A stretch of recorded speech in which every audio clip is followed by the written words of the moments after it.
Good morning students. आज हम प्रश्नावली 7.4 का प्रश्न नंबर 8 देखेंगे। तो प्रश्न नंबर 8 दिया गया है, बिंदुओं a -1 -1 b -1 4 c 5 4 और d 5 -1 से एक आयत बनता है। p q r और s क्रमशः भुजाओं AB BC CD और DA के मध्य बिंदु हैं। क्या चतुर्भुज PQRS एक वर्ग है? क्या यह एक आयत है? क्या यह एक समचतुर्भुज है? सकारण उत्तर दीजिए। अर्थात मध्य बिंदुओं को मिलाने से जो चतुर्भुज बनेगा वो किस प्रकार का चतुर्भुज होगा, उसके बारे में जानकारी करनी है। सबसे पहले दिए गए बिंदुओं से हम आयत बना लें। तो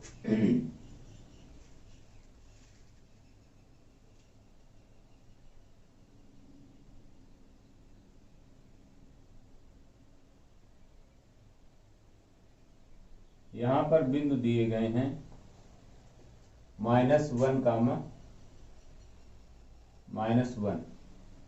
तो -1 इस प्रकार से लिख लेंगे।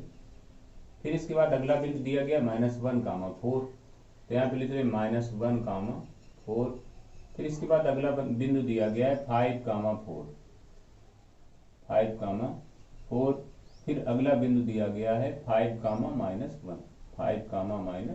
-1। इस तरह से 4 बिंदु दिए गए हैं। तो यहाँ पे हम पहला बिंदु A लिख लें, इसे हम B लिख लें, इसको C लिख लें और इसको D लिख लें।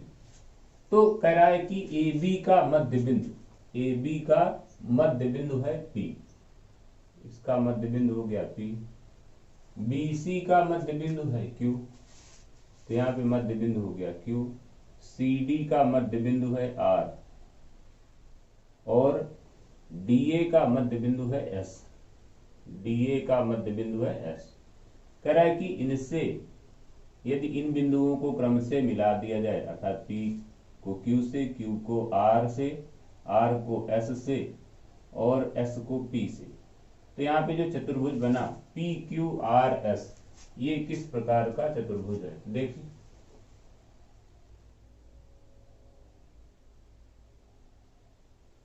हमें यहाँ पे PQ, QR, RS और PS की लंबाई ज्ञात करनी है। तो लंबाई ज्ञात करने के लिए इनके निर्देशांक मालूम होने चाहिए। तो सबसे पहले निकालेंगे P के निर्देशांक। तो लिखेंगे AB का मध्य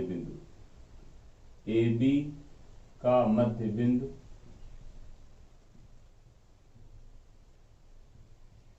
P है, इसलिए बिंदु P के निर्देशांक x1 प्लस x2 अपान 2 y1 प्लस y2 अपान 2। तो यहाँ पे आ जाएगा P के निर्देशांक x1।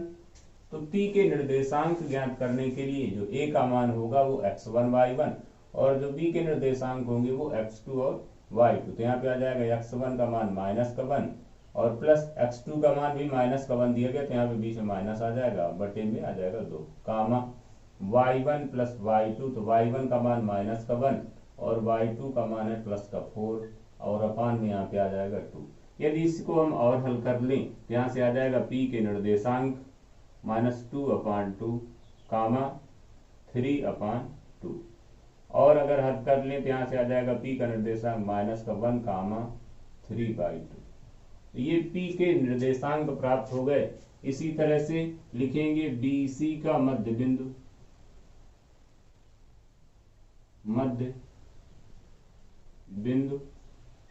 Q है।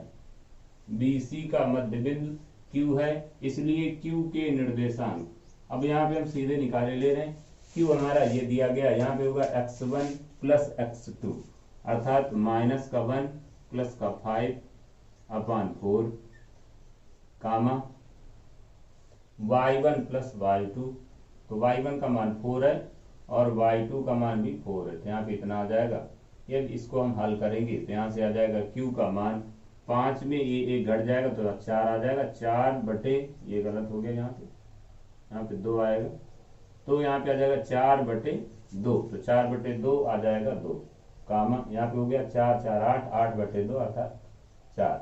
तो बिंदु Q के जो निर्देशांक प्राप्त हुए 2, 4 निकल आए। इसी तरह से यहाँ पे लिखेंगे CD का मध्य बिंदु,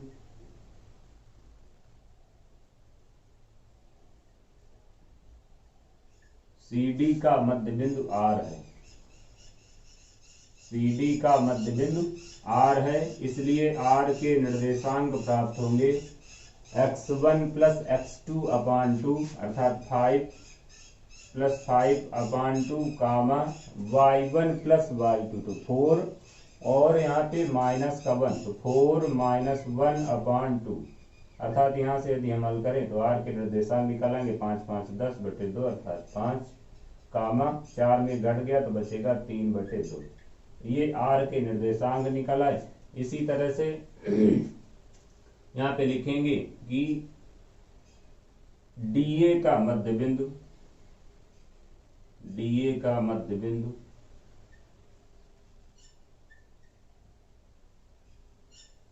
DA का मध्य बिंदु S है, इसलिए S के निर्देशांक प्राप्त होंगे x1 + x2 अर्थात 5 - 1/2 कामा y1 + y2/2 अर्थात -1/2। तो यदि हम यहाँ पे हल करें तो यहाँ पे S के निर्देशांक प्राप्त होंगे, 5 में चला जाएगा तो 4 बचेगा, 4/2 अर्थात 2 आ जाएगा, कामा -1 - 1 जुड़ेगा तो यहाँ पे आ जाएगा -2/2 तो अर्थात आ जाएगा -1 तो यहाँ पे ये निर्देशांक प्राप्त हो गए। तो इस तरह से मान निकला है सभी बिंदुओं के निर्देशांक। तो यहाँ पे हमें प्राप्त हुआ है P के निर्देशांक -1 कामा 3/2, Q के निर्देशांक प्राप्त हुए हैं 2, 4, R के निर्देशांक प्राप्त हुए हैं 5, 3/2 और S के निर्देशांक प्राप्त हुए हैं 2, -1। तो ये बिंदुओं के निर्देशांक प्राप्त हुए हैं। अब हम यहाँ पे मान निकालेंगे PQ का। तो PQ बराबर अर्थात दो बिंदुओं के बीच की दूरी, तो PQ निकालने के लिए सूत्र लगेगा x1 - x2 का होल स्क्वायर, x1 - x2 का whole square plus y1 - y2 का होल स्क्वायर। तो यहाँ पे आ जाएगा √x1 - x2, तो यहाँ पे x1 का मान -1 लिया जाएगा, तो -1 - x2 का मान यहाँ पे 2 लिया जाएगा, तो इसका वर्ग प्लस y1 - y2, तो y1 का मान यहाँ पे 3/2 है, माइनस y2 का मान यहाँ पे 4 लेंगे तो 4 का वर्ग आ जाएगा। यदि हम इस मान को और हल करें तो यहाँ पे आ जाएगा -1 - 2 अर्थात -3 का वर्ग प्लस, अब यहाँ पे यदि हम हल करेंगे तो यहाँ पे आ जाएगा 3 - 8/2 का वर्ग।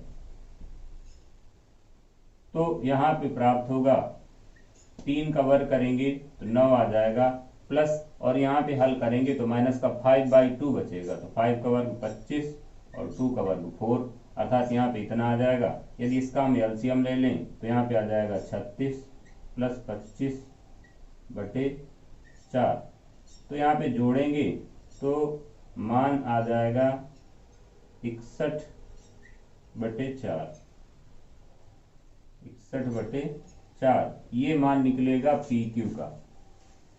फिर इसके बाद हम यहाँ पे मान निकालें QR का, तो इसी तरह से QR बराबर यहाँ पे मान प्राप्त होगा x1 - x2 का वर्ग अर्थात यहाँ पे आ जाएगा 2 - 5 का वर्ग प्लस y1 - y2, यहाँ पे आ जाएगा 4 - 3/2 का होल स्क्वायर। तो यहाँ पे ये मान इतना प्राप्त हो जाएगा। यदि इसे हम और हल करें तो यहाँ पे आ जाएगा, इस पे हल करेंगे तो बचेगा -3 इसका वर्ग प्लस, और यहाँ पे बचेगा 4 दूना 8 माइनस 3/2 इसका वर्ग। तो यदि हम यहाँ पे मान निकालेंगे तो यहाँ पे बचेगा 3 का वर्ग 9, और यहाँ पे बचेगा 5, तो 5 का वर्ग 25/4। अब इसको यदि हम जोड़ देंगे तो यहाँ पे भी आंसर निकलेगा 61/4। इसी तरह से मान निकालें आर एस का, तो आर एस बराबर यहाँ पे आ जाएगा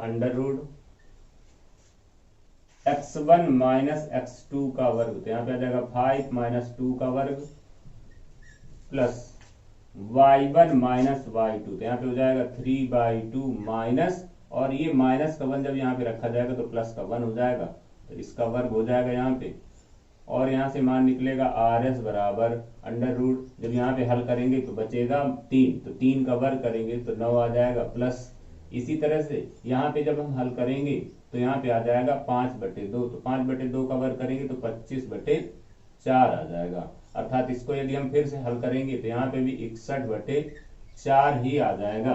फिर इसके बाद मान अब निकालें पी एस का, तो पी एस बराबर यहाँ पे मान प्राप्त होगा, p का मान दिया गया -1 और यहाँ पे दिया गया 2, -1 -2 इसका वर्ग आ जाएगा plus y1 minus y2 3/2 plus 1 3/2 plus 1 का वर्ग, तो यहाँ पे इतना मान निकल आएगा। फिर इसके बाद यहाँ पे हल करेंगे तो -3 का वर्ग आ जाएगा, और प्लस यहाँ पे जब हल करेंगे तो 5/2 का वर्ग आ जाएगा।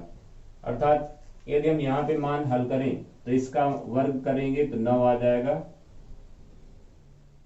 इसका वर्ग करेंगे तो 9 आ जाएगा, यहाँ पे 25/4 आ जाएगा। अर्थात कुल मिलाकर के यहाँ पे भी मान निकलेगा 61/4। तो यहाँ पे देखें अभी तक सभी मान बराबर निकल रहे हैं। पी क्यू का मान 61/4 निकल रहा है, क्यू आर का मान भी 61/4, आर एस और पी एस सभी मान बराबर निकल रहे हैं। अब इसके बाद हम यहाँ पे इसके विकर्णों की लंबाई निकालेंगे, अर्थात पी आर का मान। तो पी आर बराबर, तो यहाँ पे लगेगा सूत्र √x1 माइनस x2 का वर्ग, तो p का मान है x1 अर्थात -1 माइनस, और r का मान यहाँ पे 5 दिया गया, तो यहाँ पे हो गया 5 का वर्ग प्लस y1 माइनस y2, तो यहाँ पे है 3/2 माइनस 3/2 का वर्ग। तो यहाँ पे जब मान निकालेंगे तो यहाँ पे मान प्राप्त होगा √ यहाँ पे 5 और ये एक जुड़ जाएगा तो -6 का वर्ग, और प्लस यहाँ पे घट जाएगा तो 0 आ जाएगा। अर्थात यहाँ पे कुल मिला के मान निकलेगा, 6 का वर्ग करेंगे तो 36 आ जाएगा √ के अंदर, अर्थात यहाँ पे आ जाएगा 6। तो यहाँ से पी आर का मान निकाल लिया गया। फिर इसके बाद क्यू एस का मान निकाल लें, तो क्यू एस बराबर प्राप्त होगा √ Q का मान x1 और S का मान x2, तो x1 अर्थात 2 माइनस 2 का वर्ग प्लस y1 माइनस y2, तो यहाँ पे आ जाएगा 4, यहाँ पे आ जाएगा 4, और फिर इसके बाद यस का निर्देशांक -1 है, तो यहाँ पे रखेंगे तो प्लस का 1 आ जाएगा। तो इसका वर्ग करेंगे तो यहाँ पे प्राप्त होगा 0, और प्लस 4 1 5 5 का वर्ग करेंगे तो 25 आ जाएगा। तो यहाँ पे मान निकालेंगे तो आ जाएगा 5। तो जैसा कि यहाँ पे देखें तो यहाँ पे प्राप्त हो रहा है पी क्यू बराबर क्यू आर बराबर आर एस बराबर पी एस। तो यहाँ पे ये जो दोनों विकर्ण निकाले गए हैं ये दोनों बराबर नहीं है, कामा लिखेंगे पी आर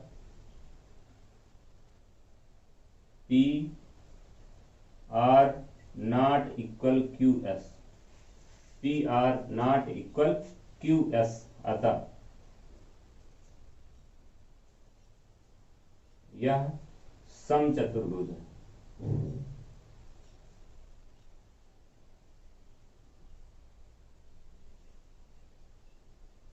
अतः यह समचतुर्भुज है।